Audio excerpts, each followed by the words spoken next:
এক গ্রামে ছিল এক লোক, নাম ছিল মিঠু, যাকে সবাই মিথ্যুক মিঠু বলে ডাকত। কারণ সে সবসময় এমন হাস্যকর মিথ্যা বলতো যা শুনে গ্রামের সবাই হেসে গড়াগড়ি খেত। একদিন সে গ্রামে ঢুকে চেঁচিয়ে বলল, বাঘ বাঘ, বিশাল বাঘ এসেছে। সবাই দৌড়ে এলো, কিন্তু কোথাও কোনো বাঘ নেই। মিঠু বলল, মজা করলাম।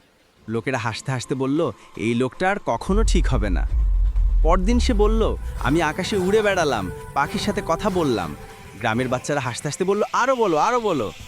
তৃতীয় দিন সে বলল, আজ নাকি আমি নদীর মাছদের নাচ শিখিয়েছি। এ কথা শুনে পুরো গ্রাম পেট চেপে হাসল। কিন্তু একদিন সত্যিই তার সামনে একটা ছোট শিয়াল এসে পড়ল। সে দৌড়ে লোকদের বলল, শিয়াল শিয়াল এসেছে। কেউ বিশ্বাস করল না।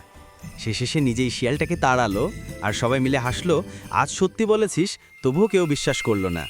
মিঠু বুঝল, বারবার মিথ্যা বললে সত্য কথাও কেউ বিশ্বাস করে না। সবাই হেসে তাকে জড়িয়ে ধরল এবং বলল, মিথ্যুক মিঠু আজ থেকে সত্যি সত্যি ভালো ছেলে।